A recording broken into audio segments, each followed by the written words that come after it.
क्योंकि शिष्य जितना योग्य होता है गुरु महाराज उतना ही प्रसन्न होता है। एक बार एक गुरु ने उनके दो शिष्य थे, उन्होंने विचार किया कि मैं किसे महंत बनाऊं। दोनों प्रिय थे महाराज। एक एक मुट्ठी चने दिए, दोनों को कहा जाओ इनको व्यवस्थित रखना, हम जब लौट करके आएंगे तो हम ये तुमसे चने मांगेंगे।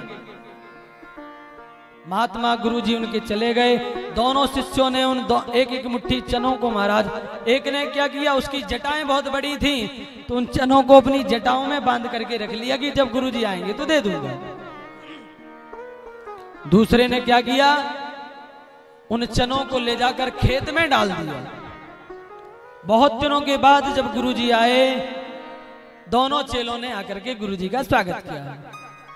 गुरुजी ने कहा, अच्छा ये बताओ जो हमने तुमको चने दिए थे वो कहाँ हैं? तो एक तुम्हारा सिर में ही रखा था, तो तुरंत जटाओं को खोल करके, अब इतने दिनों में चने क्या बचे, वो तो महाराज सड़ गए। तो धूरा की तरह महाराज, वो धूल की तरह उन चनों को जटाओं से निकाल करके दे दिया। गुरुजी ये हैं। गुरुजी ने कहा ठीक है। दूसरे से पूछा, बेटा तुम्हारे? तो उसने कहा, गुरुजी आपको थोड़ा चलना पड़ेगा।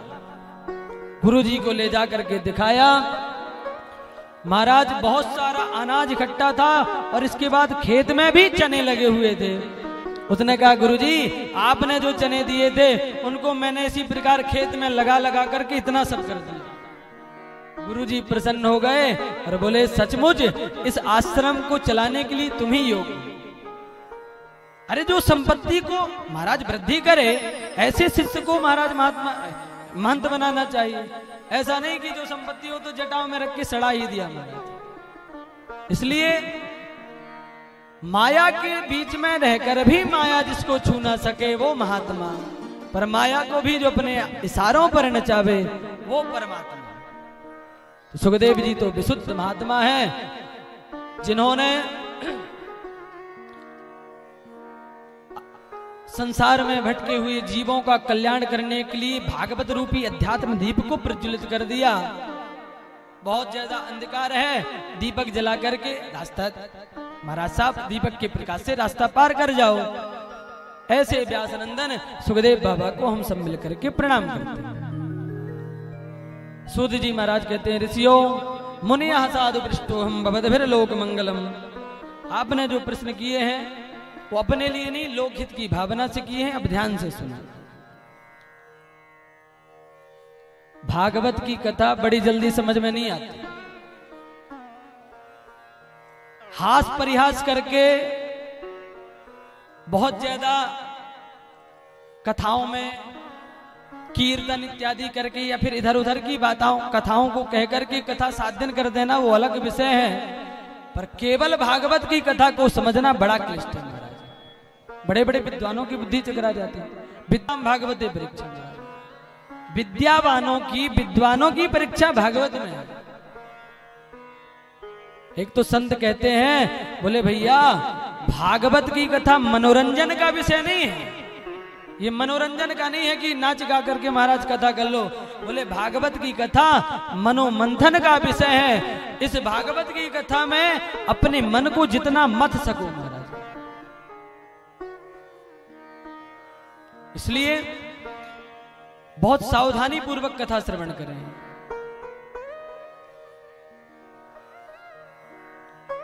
जितना केंद्र आपका कथा में होगा उतनी कथा समझ में आएगी, क्योंकि कथा थोड़ा विषय क्लिष्ट है। इसलिए कथा को बड़ी सावधानी पूर्वक सुनो। सूत जी महाराज कहते हैं, ऋषियों जीव का परम धर्म क्या है? बोले सवई पुंसाम परो धर्मो यतो भक्ति रथोक्षजे अहेतुक प्रतिहता यह आत्मा संप्रसिद्ध। भगवान के श्री चरणों में प्रेम, ये जीव का परम धर्म है। भक्ति तो हम सब लोग करते हैं महाराज, परंतु उस भक्ति में स्वार्थ है। सूत जी कहते हैं, नहीं, अहेतुकी अप्रतिहता, ये भक्ति के 2 विशेषण हैं महाराज। हेतु रहित और निष्कामता भक्ति में होनी चाहिए।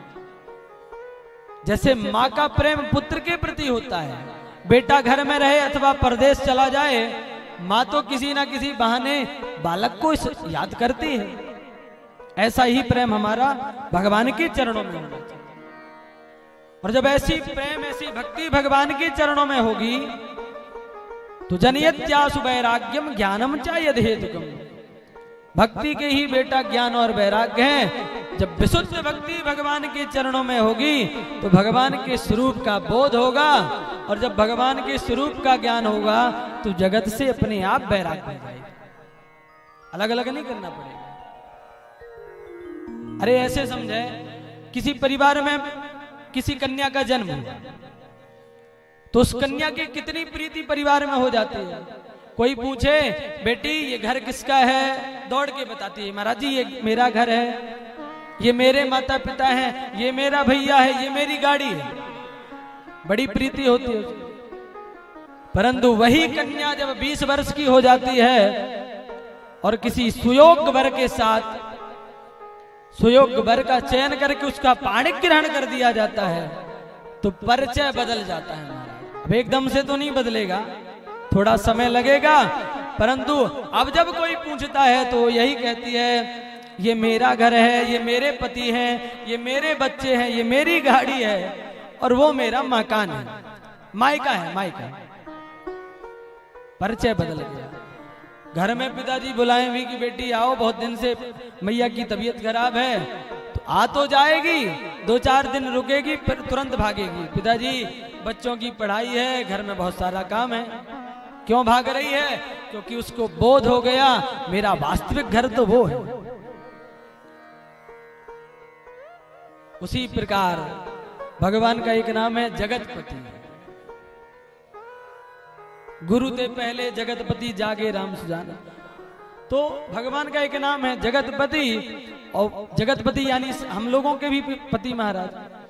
तो सारे जगत का जो पति है उस पति के साथ हमारा कोई संत सदगुरु यदि पाणिक ग्रहण करा दे तो हमें पता हो जाएगा कि हमारा घर तो वो है, फिर इस संसार तो हमारा मायका है। तो इस संसार रूपी मायके में हमारी प्रीति नहीं होगी, फिर हम अपने ससुराल की तैयारी करने लगे। मीराबाई जी जब वृंदावन में जीव गोस्वामी जी का दर्शन करने गई तो पूज्य जीव गोस्वामी जी महाराज स्त्रियों से नहीं मिलती थी। तो वो जब गई तो शिष्यों से कहा कि भाई बेटा जाओ अपने गुरुजी से कहना कि मीराबाई आई हैं दर्शन के ताई। शिष्यों ने जाकर गुरुजी को अवगत किया, गुरुजी मीराबाई जी आई हैं, वो आपके दर्शन करना चाहती हैं। गुरुजी ने कहा जाओ कह देना हम स्त्रियों से नहीं मिलते। आकर के बालकों ने बताया, मीराबाई बोली बेटा हमारा छोटा सा संदेश और पहुंचा दो। क्या? बोले हमने तो सुना था कि इस पूरे ब्रजमंडल में, ब्रज में केवल एक पुरुष है भगवान श्री कृष्ण, और सब उनकी प्रेसियां हैं, दासियां हैं। तो फिर ये दूसरा पुरुष कौन आ गया? शिष्य ने जब पूज्य जीव गोस्वामी जी को ये बात बताई, वो महाराज दौड़ करके आए और बोले धन्य मीरा, मैं तो अपने को पुरुष मान बैठा था, पर तेरी बुद्धि, तेरी भक्ति तो मेरे से भी ऊपर है। तूने तो मुझे ज्ञात कराया कि मैं तो दासी हूं। इस प्रकार भगवान ही एकमात्र पति हैं, उनके साथ हमारा पाणिक ग्रहण हो जाए तो इस जगत में ज्यादा प्रीति नहीं, क्योंकि बहुत ज्यादा भक्ति पूजा पाठ कर रहे हैं पर यदि भगवत प्राप्ति नहीं हो रही, मोक्ष नहीं पा रहे हैं तो श्रम एव ही केवलम, कोरा परिश्रम है महाराज। इसलिए धर्मानुष्ठान जो भी कर रहे हैं उसका केवल एकमात्र फल है धर्मस्यापवर्गस्य, अपवर्ग की प्राप्ति। अपवर्ग अर्थात मोक्ष। उस मोक्ष को प्राप्त करना ही जीव का परम धर्म है। अब प्रश्न उठता है कि जीवन का परम लक्ष्य क्या है? बोले जीवन का परम लक्ष्य उस परम तत्व को जानना। कौन सा तत्व है महाराज? बोले बदंती तत्तत्व स्वेदम तत्वम यज ज्ञान मदव्ययम ब्रह्मेति परमात्मेति भगवानिति सत्यते।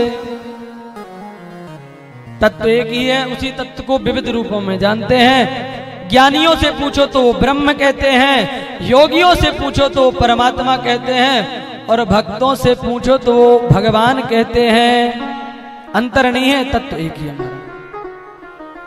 अब ये तो अपनी अपनी रुचि है, जिसको जिस तत्व में महाराज आनंद मिले उसी का भजन करे।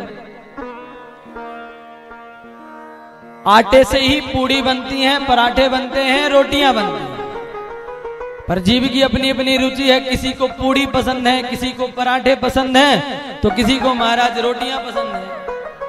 पूड़ियां पचा नहीं पा रहे हैं महाराज, तो पर आटा रूपी तत्व तो सब में है। उसी प्रकार चाहे राम जी को भजन करो, चाहे कृष्ण जी का भजन करें, शिव जी का भजन करें, किसी का भी भजन करें, पर वो पर ब्रह्म जो है वो ब्रह्म रूपी तत्व तो सब में समाया है। भक्तों की उपासना है, जिसकी जहां प्रीति वहीं से परमात्मा प्रकट हो जाता है। नामदेव महाराज ने कुत्ते से प्रभु को प्रकट कर दिया। कैसे? बोले रोटी सेंक रहे थे, रोटी सेंक करके बगल में रखते जा रहे थे, इतने में एक कुत्ता आया, टिक्कड़ दबा करके भाग गया। नामदेव जी उसी कुत्ते के पीछे घी की कटोरी लेके दौड़ पड़े। अरे महाराज, जब आपकी कृपा से घर में घी है तो घी लगा के खाइए ना, सूखे सूखे टिक्कड़ क्यों खा रहे हैं? तो भगवान उसी स्वान शरीर से कुत्ते से प्रकट हुए। तो हमारी जहां प्रीति हो जाए परमात्मा वहीं से प्रकट हो जाएंगे। दूसरी बात, जब तक उस परम तत्व को इस मनुष्य शरीर से ही जाना जा सकता है, अन्य योनियों से जानने में संभव नहीं है। इसलिए मनुष्य शरीर की महिमा शास्त्रों ने बहुत गाई है। आहार निद्रा भय में ध्वनमचा, सामान्य में तद पशुभिर नराणाम, धर्मोहिते सा मध को विशेषो, धर्मेण ही ना पशु भी समाना। अरे खाना पीना सोना ये सब तो महाराज कूकर सूकर करत हैं, खान पान और भोग। यह तन वृथा न खोइए, तुलसी भजने यो। एक पशु भी महाराज भोजन कर लेता है, बाल बच्चे पैदा कर लेता है, तो मनुष्य की इतनी महिमा क्या है? बोले धर्मो ही तेसा मध को विशेषो, मनुष्य केवल धर्म कर सका है, और धर्मेण ही ना पशु भी समाना। जो धर्म से हीन है, धर्म का अनुसरण नहीं कर रहा, ओ महाराज मनुष्य योनि में भी पशुवत है। मोक्ष के दरवाजे में जो ताला लटका हुआ है उसकी चाबी है मनुष्य शरीर है। चाबी तो 84 लाख है महाराज, पर वो 84 लाख चाबी में कोई भी चाबी वहां फिट नहीं बैठती। केवल ये मनुष्य चाबी है जो उस ताले को खोल सकती है। चाबी हाथ में लग जाए और फिर भी हम ताला ना खोलें तो हमसे बड़ा अभागा कौन होगा? इसलिए चाबी हाथ में लग गई है तो इसका सदुपयोग करके उस चाबी ताले को खोल करके अंदर प्रवेश कर जाओ, फिर बैठ करके परमात्मा की लीला का दर्शन करो। इसलिए शास्त्रों ने बड़ी महिमा गाई है मनुष्य योनि की। बड़े भाग मानुष तन पावा, बड़े भाग्य मानुष तन पावा, सुर दुर्लभ सब ग्रंथ निगावा, सुर दुर्लभ सब ग्रंथ निगावा। बड़े भाग्य मानुष तन पावा, बड़े भाग्य मानुष तन पावा, सुर दुर्लभ सद ग्रंथ ही गावा, सुर दुर्लभ सद ग्रंथ ही गावा। बड़े भाग्य मानुष तन पावा, सुर दुर्लभ सद ग्रंथ ही गावा, सुर दुर्लभ सद ग्रंथ ही गावा। बोली वृंदावन बिहारी लाल की। भगवान के 24 अवतारों का वर्णन किया श्री सूत जी महाराज ने, जिनकी चर्चा विस्तार से आगे के प्रसंगों में श्रवण करेंगे। 7 दिन बैठ करके अब भगवान के अवसरों का ही आनंद लेंगे, खूब आनंद मनाएंगे। पर प्रारंभ में जो 1-2 दिन की कथा होती है वो तो महाराज थोड़ा सा समझ में नहीं आती, क्योंकि ऐसे विषय हैं, ऐसा महाराज कथाएं आती हैं जो जीव को समझ में नहीं आती। पर जब बाल लीलाएं आती हैं तो वो सब जीव, आप लोग सब सुने बैठे हैं, इसलिए उन कथाओं में ज्यादा रुचि होती है। तो आइए, सूत जी से ऋषियों ने प्रश्न किया, महाराज जी जिस भागवत की कथा आप सुना रहे हैं इसकी रचना किसने की, कब की और क्यों की? सूत जी महाराज कहते हैं, ऋषियों द्वापरे समनु प्राप्ते तृतीये युग पर्यये जातः पराशराद्योगी वासभ्याम कलयापरे।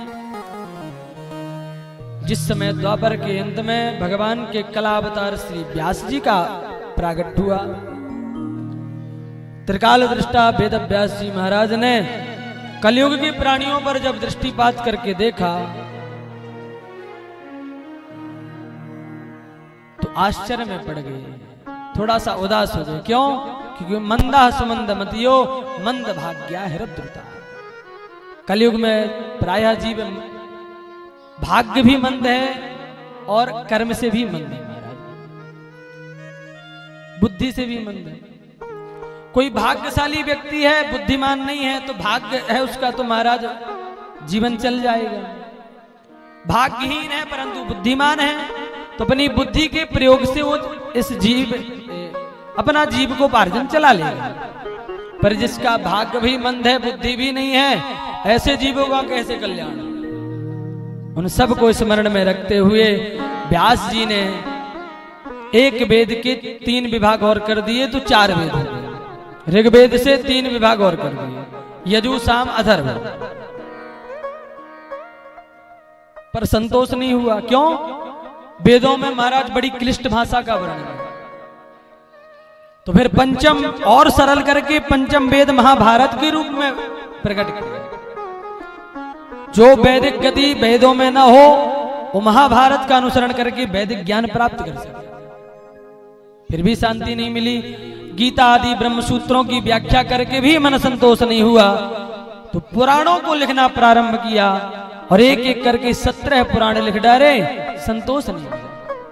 विचार करने लगे कि कमी कहां है। खिन्न मना अपने आश्रम में बैठे थे, उसी समय व्यास जी को भगवान नाम संकीर्तन सुनाई पड़ा। नारायण नारायण करते हुए नारद जी व्यास जी के आश्रम में पधारे। श्रीमन नारायण नारायण नारायण, श्रीमन नारायण नारायण नारायण, श्रीमन नारायण नारायण नारायण,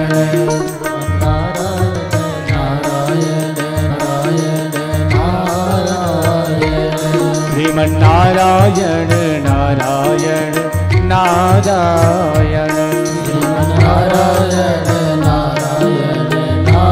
नारायण, श्रीमन नारायण नारायण नारायण, श्रीमन नारायण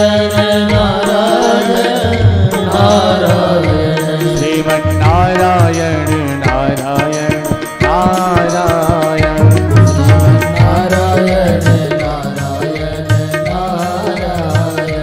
श्रीमन नारायण नारायण नारायण, श्रीमन नारायण नारायण नारायण, श्रीमन नारायण नारायण नारायण, श्रीमन नारायण नारायण नारायण।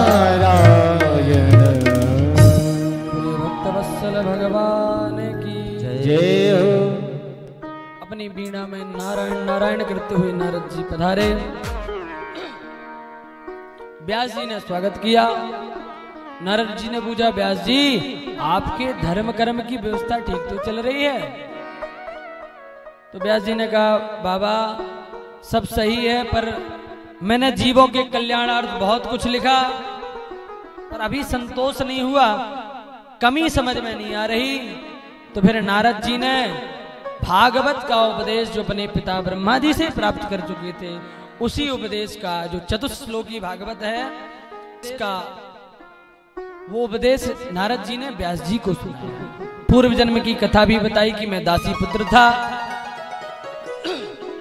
भगवान नाम स्मरण करते करते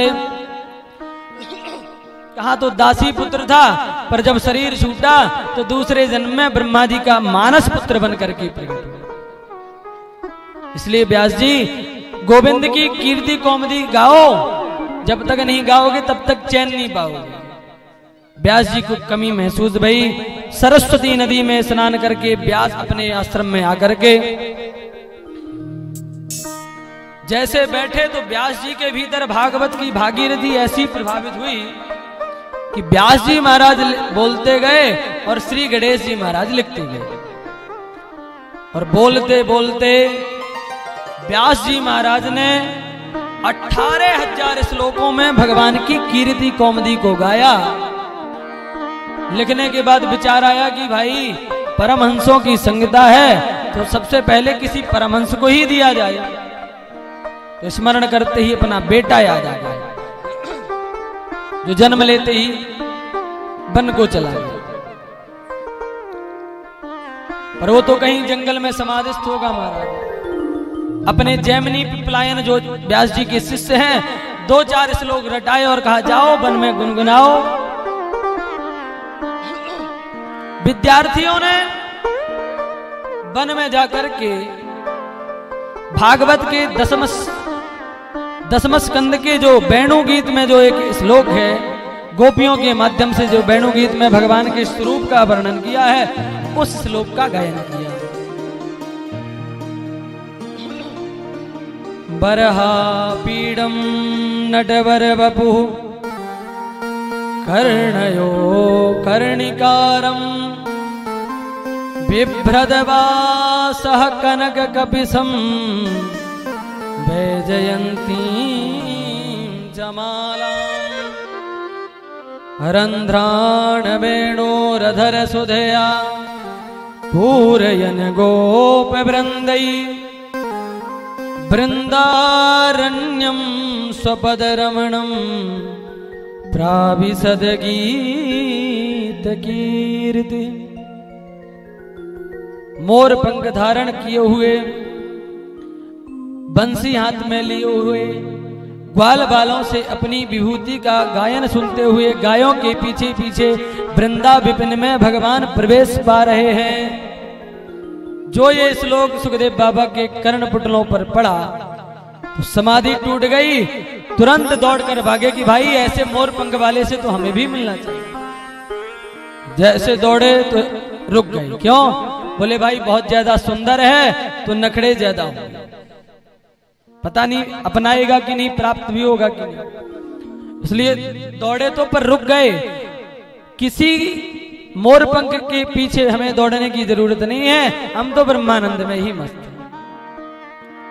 तब तक मैं दूसरा विद्यार्थी आया और जिस श्लोक में भगवान के स्वभाव का वर्णन है उस श्लोक का गायन किया। अहो वकीयम स्तन कालकूटम जिघांसया पाययदप्य साध्वी लेभे गतिमधात्र्युचितां ततोऽन्यं कंबादयालो। अहो आश्चर्यम, बकी नाम पूतना, बकासुर की बहन। बोले धन्य है ठाकुर जी का स्वभाव, जो बकासुर की भगनी पूतना भगवान को कालकूट विष लगाकर मारने की भावना से आई थी, पर ऐसी पापनी पूतना में भी भगवान ने कितनी बड़ी करुणा करी, धात्र्योचित गति प्रदान करी, जो मैया यशोदा को गति। बुरी भली जैसी भी है पर काम तो मैया जैसे थे। अब सुखदेव बाबा अपने आप को रोक नहीं पाए, तुरंत जागे और भागे विद्यार्थियों से बोले भैया बढ़िया श्लोक सुना रहे हो, 2-4 और सुनाओ। शिष्यों ने कहा महाराज जी हमसे 2 ही आते थे, पर हमारे गुरुजी से ऐसे 18,000 श्लोक आते हैं। तब श्री सुखदेव बाबा व्यास जी के सन्मुख आकर के प्रणाम करके प्रार्थना पूर्वक बोले गुरुदेव क्या ये कृपा प्रसाद हमें भी प्राप्त होगा? व्यास जी को लगा बताओ जिस बेटे के लिए मैं विरह से कातर होकर के वन में बेटा बेटा कहते जा रहा था, मेरी एक नहीं सुना। धन्य गोविंद की कीर्ति कौमुदी उनके चरित्र, जो कहा समाधि में मस्त था, पर गोविंद के गुणगणों का गायन सुनते ही महाराज दौड़ा दौड़ा चला आया। तुरंत व्यास जी ने व्यास नंदन सुखदेव जी को भागवत की ये जो कथा है एक एक करके संपूर्ण श्लोकों को सुनाया। पुत्र है इसलिए नहीं सुनाया, पात्र है इसलिए सुनाया। और वही सुखदेव बाबा समय पा करके परीक्षित जी को श्रीमद् भागवत की कथा सुनाई। ऋषियों ने कहा महाराज जी सुखदेव बाबा परमहंस थे इसलिए व्यास जी ने सुना दी, पर परीक्षित तो परमहंस थे नहीं, फिर उन्हें क्यों ये कथा सुनाई? कृपा करके बतावे। तब श्री सूत जी महाराज ने, यहां पर थोड़ी सी महाभारत की कथा आती है, बस आधा घंटा और कथा होगी, आप लोग परेशान न हो, ज्यादा समय आपका नहीं लेंगे। आधा घंटा की कथा और है, इसके बाद आरती होगी, फिर कल से ठीक टाइम से समय से ही कथा विश्राम होगी। सूत जी महाराज कहते हैं ऋषियों यदा मृधे कौरव संजयानां वीरे स्वधो वीरे गतिम गतेषु ब्रकोदरा विद्य गदा विमस भगनेरुदन्नो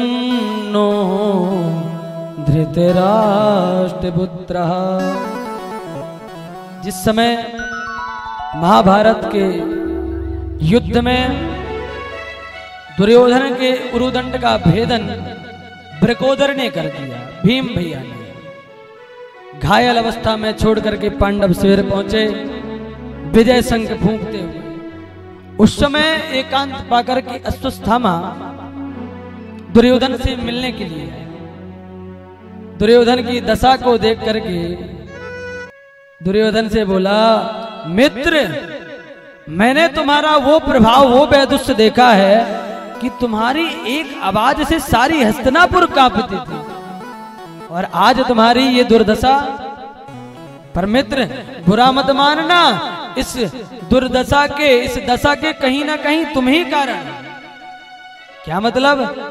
बोले तुमने अपनी सेना का सेनापति उन्हें नियुक्त किया था जो मन से पांडवों से मिली हुई। यदि वो सेनापति का पद तुमने मुझे दिया होता तो परिणाम कुछ और होता। पर कोई बात नहीं, अब भी यदि तुम्हारे मन में कोई अंतिम इच्छा है तो मुझसे कहो। दुर्योधन ने कहा मित्र हम 100 भाई थे, आज एक नहीं बचा। इससे अधिक पीड़ा मुझे इस बात की है पांडव मात्र 5 भाई थे, 5 में एक भी नहीं मरा। एक भी मर जाए तो मरते मरते चैन तो पाऊंगा। जो दुष्ट व्यक्ति होता है मरते मरते अपनी क्रूरता नहीं छोड़ता। अस्वस्थामा ने कहा तुम एक की बात करते हो, मैं 5 का सिर अभी लाता हूं। चल पड़ा। रात्रि में महाराज विचार करने लगा क्या करूं। एक वृक्ष में बहुत सारे कौआ बैठे थे, उल्लू ने उन पर आक्रमण किया। उल्लू को चूंकि रात्रि में दिखता है, समस्त कौओं को मार करके भगा दिया और अकेले उस वृक्ष ने अधिपत्य कर लिया। अस्वस्थामा की बुद्धि में ये विधि बैठ गई, कागुलूक न्याय से आक्रमण किया रात्रि में पांडव शिविर पर भगवान जिसकी रक्षा करते हैं उसका भक्षक कोई नहीं हो सकता जगत में।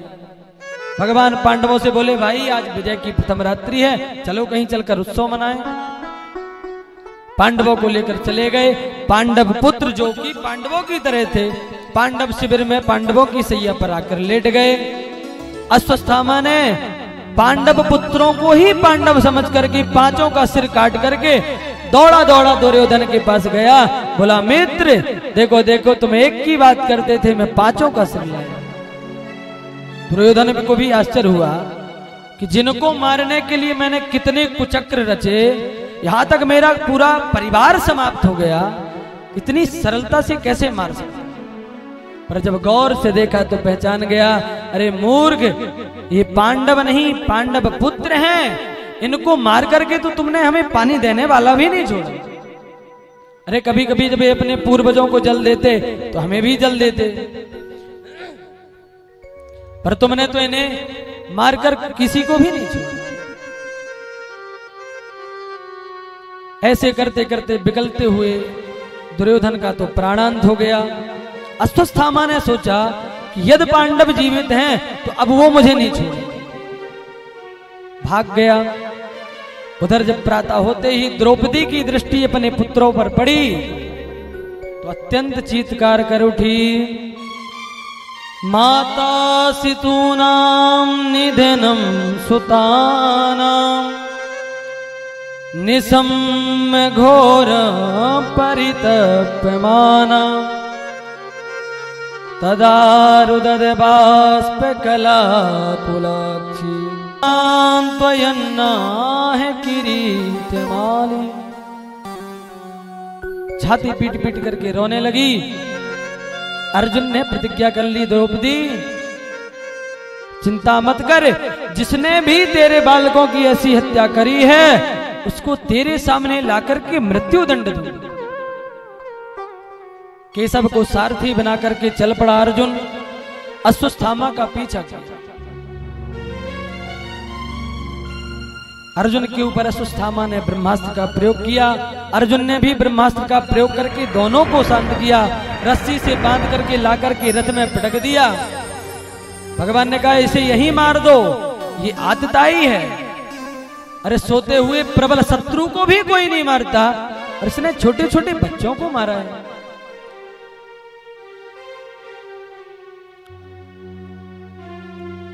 जो धर्मवेत्ता पुरुष होते हैं वो स्त्री पर, बालक पर, मतवाले हाथी पर, सोते हुए शत्रु पर कभी वार नहीं करते। ये आतताई है, इसको यही मृत्यु दंड।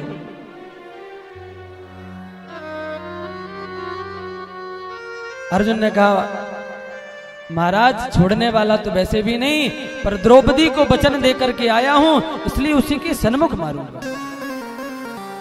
बांध करके लाए द्रौपदी के सन्मुख, जब रस्सियों से बांध करके अश्वत्थामा को खड़ा किया तो द्रौपदी से नहीं रहा गया। मुच्यता मुच्यता में सो ब्राह्मणो नितराम गुरु। क्या कर रहे हो महाराज, ये ब्राह्मण देवता हैं, छोड़ दो छोड़ दो। केवल ब्राह्मण नहीं, आपके गुरुजी का बेटा है और गुरु पुत्र तो गुरु के समान ही होता है। अर्जुन ने कहा द्रौपदी तुम इसे बचाने के लिए कह रही हो जिसने तेरे पांचों पुत्रों को मार डाला। द्रौपदी बोली महाराज इस पर तो मुझे बिल्कुल भी दया नहीं आ रही, परंतु मैं इसकी मां कृपी के बारे में सोच रही हूं, जिनके पति महाभारत के युद्ध में तो समाप्त हो गए हैं, बेटे के सहारे बैठी हैं बेचारी। यदि इनको भी मार दिया तो किसके सहारे जी। मारोदीदस्य जननी गौतमी पति देवता। कहना सरल बात है महाराज, कहना कोई बड़ी बात नहीं है। धर्मो रक्षति रक्षिता, ये बात कहने में सरल है, इस पर खरा उतरना बड़ा कठिन है महाराज। विचार करिए, जिस मां के 5-5 बेटों को किसी ने मार दिया हो, जिनका सर काट करके ले गया, धड़ केवल पड़ा है, और उस मां के सामने उन बालकों का हत्यारा भी खड़ा हो, तो उस मां पर क्या बीतेगी। वो मां एक सिंहनी की तरह दौड़ करके उसको मारने का प्रयास करेगी। पर धन्य है माता द्रौपदी, जिनके 5 पुत्रों का धर पड़ा है और धर जो मारने वाला वो भी सामने खड़ा है, पर वो अपने धर्म को नहीं छोड़ रही है। द्रौपदी कह रही हैं ये जो पुत्र हैं ये मेरे कर्म हैं, कर्म के द्वारा उत्पन्न हुए, पर ब्राह्मण का अनादर ना हो, ब्राह्मण का वध ना हो, ये मेरा धर्म। भगवान के पास गए, महाराज आप ही निर्णय करो। भगवान ने कहा हम तो पहले ही कह रहे थे कि वहीं ठिकाने लगा दो, पर तुम नहीं माने। अरे आतंकवादी जहां मिले वहीं उसको उड़ा दो, यदि उसको पकड़ करके लाए तो फिर तो कानून के हिसाब से ही निर्णय करना पड़ेगा। उसी प्रकार हम तो पहले कह रहे थे कि इसको वहीं ठिकाने लगा दो, अब तुमने नहीं मारा तो अब तो शास्त्र जो कहेंगे वही करना पड़ेगा। तस्मात् शास्त्रम प्रमाणम ते कार्याकार व्यवस्थितो।